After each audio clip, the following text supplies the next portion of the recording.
গ্রামের আসল নাম মেঘিতার, কিন্তু মেঘের এই রকম সৌন্দর্যের জন্য গ্রামের নাম হয়ে গেছে মেঘেতার।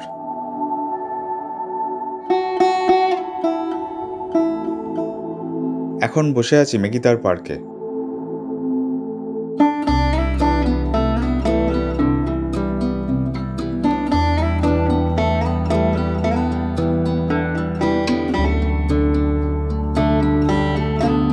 একুশ একর জায়গা জুড়ে এই পার্ক, স্বাভাবিক গাছপালা, পার্কের একপাশে ঘন জঙ্গল,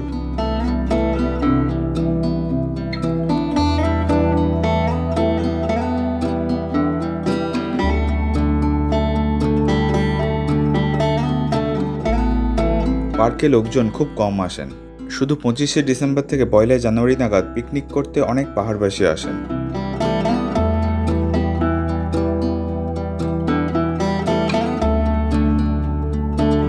বেড়াতে এসে অনেকে প্লাস্টিক ফেলে গেছেন, সোনামজি সেগুলো কুড়োচ্ছেন। একজন বাঘের পিঠে উঠে সেলফি তুলতে গিয়ে ঠ্যাং ভেঙে দিয়েছেন। কখনো আমি একা, কখনো হোমস্টে হোস্ট সোনামজির সঙ্গে এখানে এসে বসতাম। সামনের পাহাড়গুলোতে দেখা যায় বিভিন্ন গ্রাম, শহর আর স্কোয়াশ ধানের জমি। পাহাড়ময় প্রচুর চা বাগানও দেখা যায়।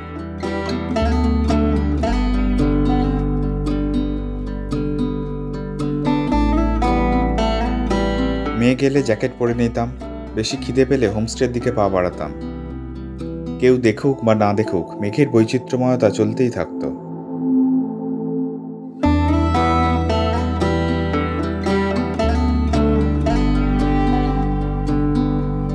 পার্ক থেকে 2-3 মিনিটের দূরত্বে হোমস্টে।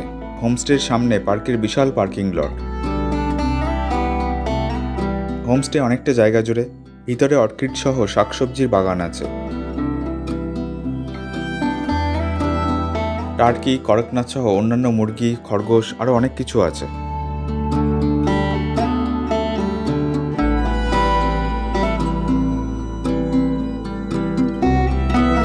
হোমস্টে কর্তা সেনাবাহিনীতে ছিলেন, অনেক গল্প, অনেক অভিজ্ঞতার সঞ্চয় আছে। এখন যাচ্ছেন ছাগলের খাবার আনতে। রান্না বেশ ভালো।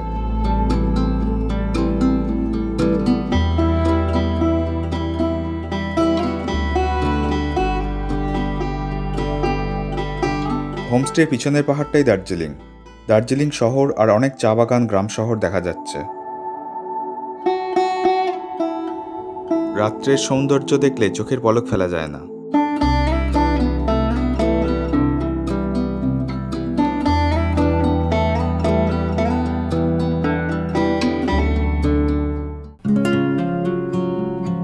জলখাবার খেয়ে বেরোলাম গ্রাম ঘুরতে।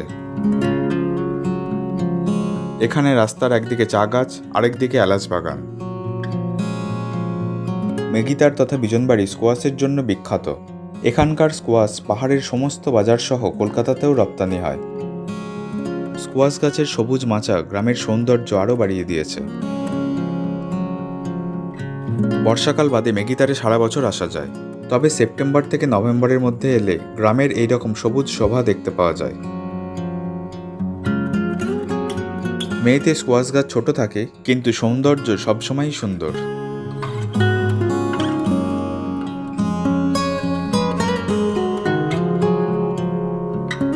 এটা পাহাড়ি শশা, এখানকার ভাষায় কাঁকড়া।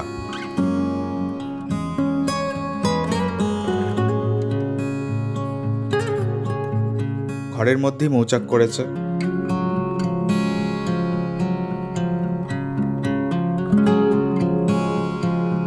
এটা মে মাসের বিকেলের দৃশ্য।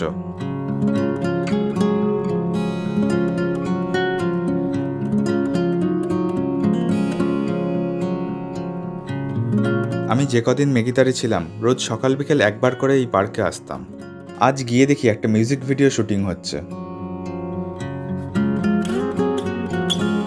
পার্কের সিঁড়িতে বসলাম।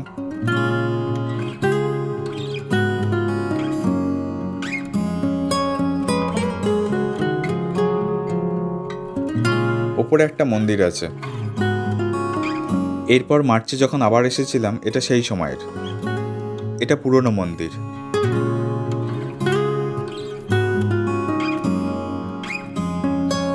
বৃষ্টি শুরু হওয়াতে এই দোকান কাম ক্যাফেতে এলাম। ছোট্টর মধ্যে বেশ সুন্দর দোকান। দোকানের পরিবেশ, জানলার উপযোগিতা সবই সুন্দর।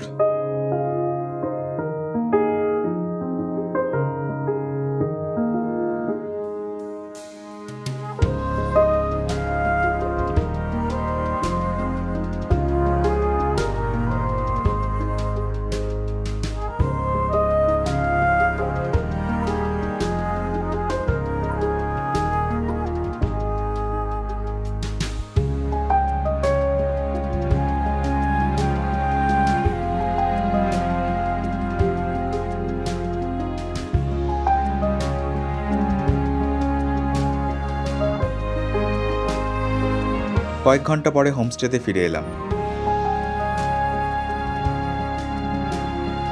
হোমস্টের অতিথিরা অন্যরকম কিছু খেতে চাইলে তার ব্যবস্থাও আছে। এর জন্য আলাদা মূল্য দিতে হয়।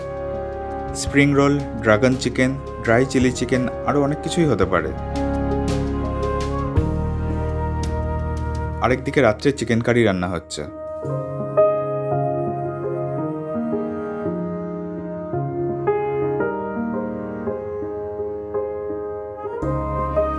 রান্না শেষ হলে চাঁদের আলোর নিচে আড্ডা শুরু হলো।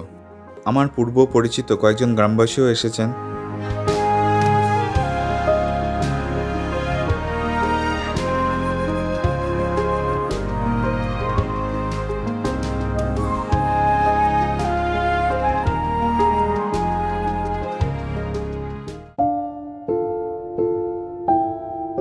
সকালে ঘুম থেকে উঠে দেখি চারিদিকে শুধু মেঘের সমুদ্র। হোমস্টেতে একদিকে 4টে ঘর, আরেকদিকে 2টো ঘর।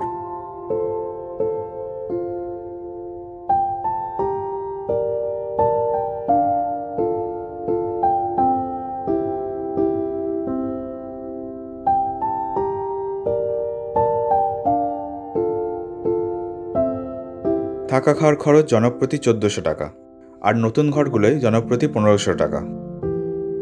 নতুন ঘর দুটো সব থেকে ভালো লাগলো আমার। যেমন ঘর তেমনই ঘর থেকে সুন্দর ভিউ পাওয়া যায়। একটাই অসুবিধা, হোমস্টের মূল বিল্ডিং বা রান্নাঘর থেকে 100 মিটারের মতো দূরে অবস্থিত। এই দূরত্বের কারণে কারুর অসুবিধা হতে পারে, আবার কারুর ভালোও লাগতে পারে। মেগিদার থেকে কাছাকাছির মধ্যে আছে কিজাম, জেপি, বিজনবাড়ি, জামনি, টাকবর টি গার্ডেন, গিরিপুর ও আরও অনেক জায়গা। এইসব জায়গাতেও 2-1 দিন গিয়ে থাকতে পারেন। নিউ জলপাইগুড়ি থেকে মেগিতারের দূরত্ব 105 কিলোমিটার। গাড়ি ভাড়া 5,500 টাকার মতো। সময় লাগে 5 থেকে 5.5 ঘন্টা। শেয়ারে যাতায়াত করতে চাইলে শিলিগুড়ি, দার্জিলিং এবং বিজনবাড়ি থেকে করা যায়। এই বিষয়ে অনেক বিকল্প আছে, তাই হোমস্টে কর্তা সোনামজির সঙ্গে কথা বলে নেওয়া ভালো।